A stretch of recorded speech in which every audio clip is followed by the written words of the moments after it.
Welcome to another production of property Gupshup. सर्दी का आगाज हो चुका है और जैकेट्स भी निकल आई हैं और इसी तरह की सर्दी डीएचए रावलपिंडी इस्लामाबाद की रियल एस्टेट मार्केट में भी आ गई है और टेम्परेचर काफ़ी हद तक फ्रीज हो चुका है। मैं बार बार सर्दी का लफ्ज़ जानबूझकर इस्तेमाल कर रहा हूँ कि डीएचए रावलपिंडी इस्लामाबाद की रियल एस्टेट मार्केट का टेम्परेचर भी इस वक्त जो है ना वो फ्रीज हो चुका हुआ है। इस वक्त हमें ये बात समझने की कोशिश करेंगे क्या दोबारा रेट्स जो हैं स्पेशली डीएचए रावलपिंडी इस्लामाबाद की मार्केट के यहीं से दोबारा बेहतरी की तरफ चले जाएंगे, ऊपर की तरफ बढ़ना शुरू कर देंगे, या खुदा ना खासा इन रेट्स के में भी मजीद कमी का चांस मौजूद है। बेसिकली दो हिस्सों में इस बात को समझेंगे कि नंबर वन ये कि रेट क्यों फ्रीज हुए हैं और दूसरे नंबर पर बायर सेलर्स की क्या स्ट्रेटजी होनी चाहिए। पहले नंबर पर आते हैं कि रेट्स क्यों फ्रीज हुए।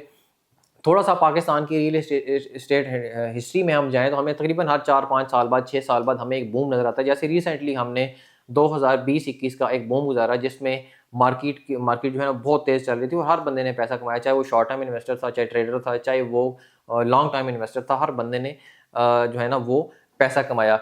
इस बूम के बाद हमें हमेशा जो है ना वो एक रिसेशन मिलता है जिसमें प्राइस करेक्शन होती है और प्राइस करेक्शन का जो टेन्योर होता है वो तकरीबन साल, 1.5 साल, 2 साल तक चलता है।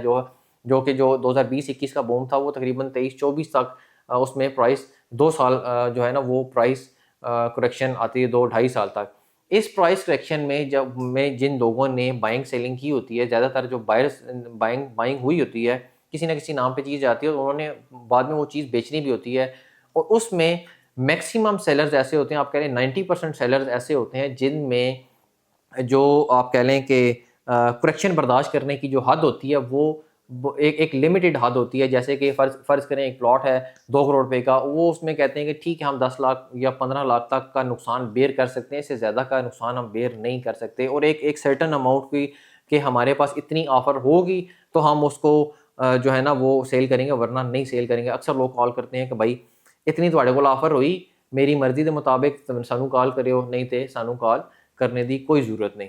ठीक है, ऐसी मिसाल हमें मिलती है। रिसेंटली मैंने और जाजिब भाई ने एक डीएचए फेज़ 5 का एक प्लॉट भेजा। ग़ालिबन 2023 के स्टार्ट में अंकल ने कॉल की थी जाजिब भाई को, मार्केट असेसमेंट ली। उन्होंने कहा जी मुझे इतने पैसे मिलेंगे इस प्लॉट के तो मैं जो है ना वो सेल करूँगा। और अभी आके कोई महीना डेढ़ पहले की बात है कि उनकी मर्ज़ी के मुताबिक पैसे मिले हैं तो उन्होंने उस प्लॉट को सेल किया। और लोगों के पास इतनी इतनी बर्दाश्त होती है कि वो लॉन्ग टाइम के लिए, जैसे साल, 2 साल, 5 साल, 6 साल के लिए तक, जब तक उनको उनकी मर्ज़ी के पैसे नहीं मिलते तब तक वो उसको होल्ड करके रखते हैं। और 10% लोग ऐसे होते हैं जो कि ज़्यादा नुकसान भी बेयर कर सकते हैं और वो सेलर्स ऐसे होते हैं जिनके पास आगे कोई ऑप्शन दूसरी नज़र आ रही होती है कि यहाँ से मैं अपना पैसा निकाल के प्लॉट ये सेल करता हूँ, दूसरी जगह पे जाकर मैं जो है ना इस पैसे को यूटिलाइज़ करके वहाँ से ज़्यादा पैसा भी जो नुकसान, जहाँ पे मैं ज़्यादा नुकसान कर रहा हूँ वहाँ से मैं वापस निकाल लूँगा, तो वो लोग ज़्यादा नुकसान भी कर लेते हैं।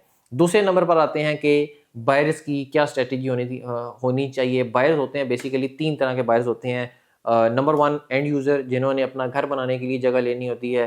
दूसरे नंबर पर आते हैं बिल्डर जो घर बनाकर सेल करते हैं और तीसरे नंबर पर होते हैं short time investor. Short time investor के लिए वो बूम वाली मार्केट होती है कि बस सुबह रेट और होता है, अगले दिन रेट और होता है, अगले दिन रेट और होता है और वो पैसा कमाते हैं और निकल जाते हैं। इस वक्त की जो आप कह लें स्टेगनेट मार्केट है, इसमें ये एंड यूज़र के लिए बहुत कारआमद है। इस वक्त वो खामोशी से आएँ और खामोशी से अपने मर्ज़ी की चीज़ जो है ना वो परचेज़ करके जा सकते हैं। बल्कि इस टाइम पे सेलर्स को, स्पेशली अगर बायर को अपनी मर्ज़ी का प्लॉट मिलता है तो वो ज़्यादा पैसे 5 लाख 10 लाख ऊपर भरने की भी जो है ना वो भर भी लेते हैं, भरने की इस्तात रखते हैं। लेकिन नो डाउट इस वक्त बायर्स मार्केट में मौजूद नहीं है और एंड यूज़र्स को मैं ये मशवरा दूँगा कि इस मार्केट में अगर आपको चीज़ कुछ मिलती है तो खामोशी से आप आकर जो है ना वो परचेज़ कर लें। बल्कि ऐसा होता है कि हम सब लोग यही सोच रहे होते हैं मेरे समेत कि यार हमें ऐसा लगता है कि जब तेज़ी चल रही होती है तो हम ये सोच रहे होते हैं कि यार रेट बहुत ज़्यादा जो है ना वो अनफेयर ऊपर की तरफ जा रहे हैं, एंड यूज़र के हाथ से चीज़ निकल जाएगी। लेकिन जब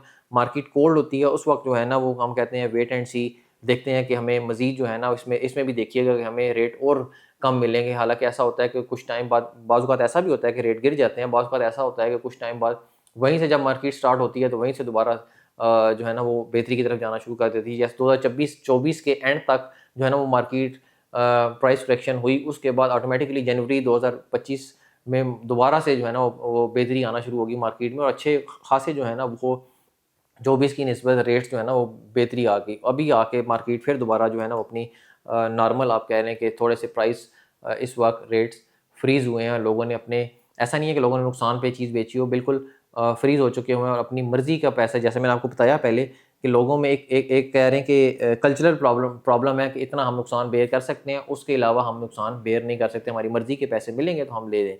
दूसरे नंबर पर, पहले नंबर पर एंड यूज़र्स के लिए मार्केट ये बिल्कुल ठीक है, फ्रीजिंग मार्केट है, बिल्कुल आराम से आएँ, सुकून से आएँ और अपने मर्ज़ी की चीज़, आपको ऑप्शन ज़्यादा मिलती हैं, आप अपनी मर्ज़ी की चीज़ लेकर जा सकते हैं।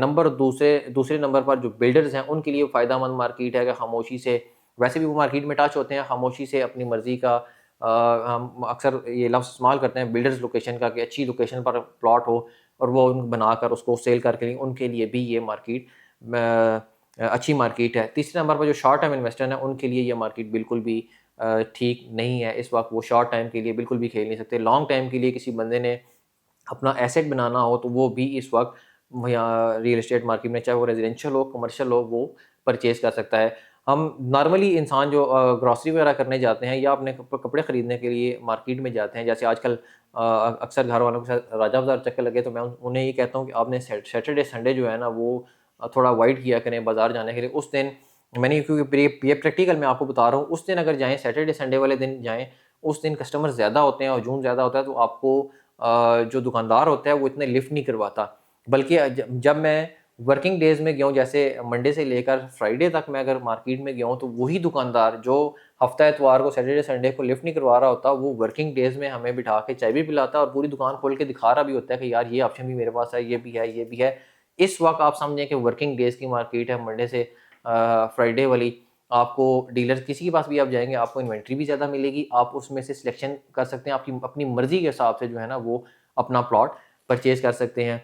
बल्कि जब तेज़ी होती है उस वक़्त हम ढूँढ रहे होते हैं, बल्कि हमें बाज़ औक़ात हमें एम्बैरेसमेंट होती है कि एक चीज़ एक बायर सेलेक्ट करता है, पता चलता है कि यार वो तो बिकी हुई है, वो मार्केट तेज़ चल रही होती है, फिर हम इस वक़्त जो है ना वो चीज़ें अवेलेबल हैं। चाहे आपके पास 1.5 करोड़ रुपया है, आपने कनाल का प्लॉट लेना है, आपके पास डीएचए फेज़ 6 सेक्टर बी3 में चले जाएँ, सी3 एक्सटेंशन में उससे कम प्लॉट मिल जाएगा जहाँ पे आप घर बना सकते हैं। आपके पास 7 करोड़ रुपया, 8 करोड़ रुपया, आप कहते हैं कनाल का बहुत अच्छा प्राइम लोकेशन का आपको रेज़िडेंशियल प्लॉट चाहिए, आपको डीएचए फेज़ 2 की भी ऑप्शन है। मतलब इस ब्रैकेट में आपको जितना आपका बजट है उसमें आपको बहुत सारी ऑप्शंस मिल जाती हैं। इसी तरह कमर्शियल प्रॉपर्टीज़ में भी इस तरह की बहुत सारी ऑप्शन मिल जाती हैं। आपको डीएचए फेज़ 5 एक्सप्रेस वे में मिल जाते हैं, कमर्शियल मिल जाते हैं, आप फेज़ 4 में, फेज़ 2 में, फेज़ 3 में जहाँ जाएँगे, जो इन्वेंट्री आपको चाहिए होती है, आपकी मर्ज़ी की इस कोल्ड मार्केट में आपको मिल जाती है। इंशाल्लाह आपके लिए ऐसी इन्फॉर्मेटिव वीडियोज़ हम बनाते रहेंगे। हमारे चैनल को सब्सक्राइब करें। Thank you very much.